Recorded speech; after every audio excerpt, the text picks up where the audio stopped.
All right, let's just jump right in. Today's explainer is all about a sudden, honestly, pretty seismic shift in what is arguably the most consequential AI partnership on the planet. I mean, for the past couple of years, Microsoft and OpenAI, they've basically been the ultimate tech power couple. But according to some breaking news from Bloomberg Television, that relationship is fundamentally changing. That exclusive pact they had? Yeah, it's completely severed. So, we're going to put on our business analyst hats today and figure out exactly what this means for the long-term market impact and, why you should really care about this shift. And the market's immediate reaction? It was profound. Literally, in the exact moments after these breaking headlines hit the market, Microsoft experienced a sudden 4% stock drop. Now, a 4% drop for a company with Microsoft's massive, multi-trillion-dollar valuation is absolutely not just a blip on the radar. Investors immediately sensed that the bedrock of Microsoft's future AI dominance was kind of shifting right beneath their feet. So why exactly did the market panic? Well, to understand that panic, let's quickly look at our agenda and break down this amended deal.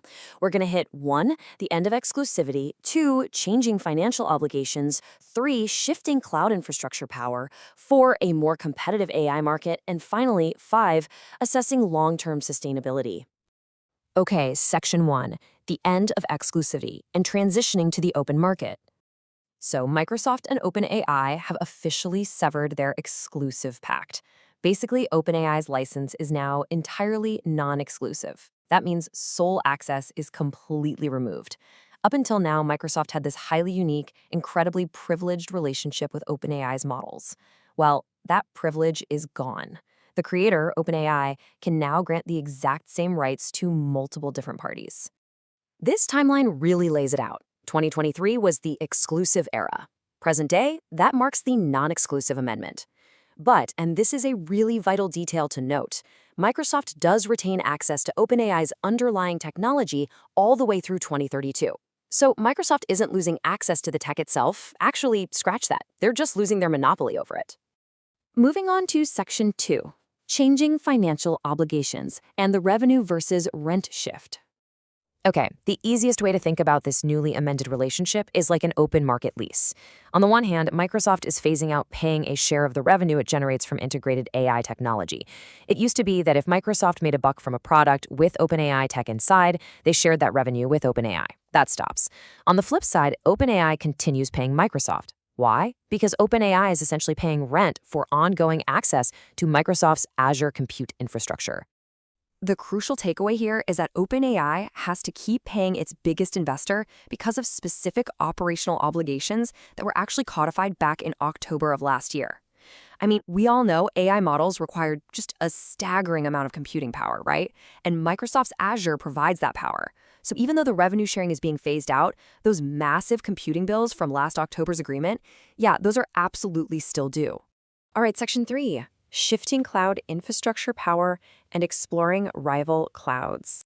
This is a huge one. OpenAI now has the operational freedom to leverage rival cloud infrastructure, which drastically shifts the industry's power dynamics. Look at the old agreement. OpenAI's cloud hosting was totally restricted to Azure, and their product sales were tied directly to Microsoft. But under the amended agreement, they can run on any different cloud and sell on any different cloud. This totally severs a massive operational dependency that Microsoft used to enjoy. Essentially, those experiments OpenAI was already doing with rivals like AWS earlier in the year, those are now officially codified business practices. Bloomberg noted that these AWS deals are a firm reality now. OpenAI is no longer locked into the Azure ecosystem. If another cloud provider comes along with better rates, better infrastructure, whatever, OpenAI is 100% free to take their business and their insanely popular AI products elsewhere. For the broader tech world, this kicks off massive new opportunities and, for sure, some fierce price wars. Section 4, a more competitive AI market where anyone can play. Ed Ludlow, co-host over at Bloomberg Tech, really hit the nail on the head regarding the massive risk to Microsoft's competitive moat. He pointed out that because the license is now non-exclusive, anyone can now have similar rights and do similar deals with OpenAI. You know, a moat is what protects your castle from competitors. Microsoft's exclusive access to OpenAI was basically the deepest, widest moat in the whole tech sector. Now, the drawbridge is completely down. Because those doors are wide open, we can see this exact real-world scenario play out where competitors legally build the very same integrations Microsoft relies on. Think about it. Step 1. A rival tech firm signs their own non-exclusive deal with OpenAI. Step 2. That rival integrates OpenAI's powerful language models straight into their own platform. And step 3, boom, they are now directly competing with Microsoft's heavily marketed AI products, using the exact same underlying brain. All of a sudden, Microsoft's totally unique selling proposition isn't, well, all that unique anymore. Finally, Section 5, assessing long-term sustainability in this new open market. Putting our analyst hats back on, we really have to impartially weigh the risks against the opportunities here. Looking at the risks, phasing out that revenue sharing plan definitely threatens OpenAI's revenue stability. Losing a guaranteed stream of income from Microsoft sales is tough. And for Microsoft, the risk is glaringly obvious: dramatically increased competition for their AI integrations.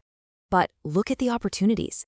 OpenAI can now do business completely freely in the open market, hunting for the absolute best deals globally. And honestly, Microsoft also gets to operate with way fewer restrictions, since they're no longer bound to funnel portions of their product revenue right back to OpenAI. So both of these giants are betting that the freedom of an open market is going to outweigh the safety of their previous exclusive marriage. As we wrap up this explainer, I want to leave you with this final thought to chew on. With exclusivity entirely dead, the competitive moats breached, and everyone in the tech sector legally free to partner up with the industry leader, can an open market lease model actually sustain the astronomical growth of the AI boom? Thank you so much for joining me today to break all this down. Whether you're an investor, a developer, or just a casual tech user, keep a very close eye on these cloud wars, because the landscape has officially changed.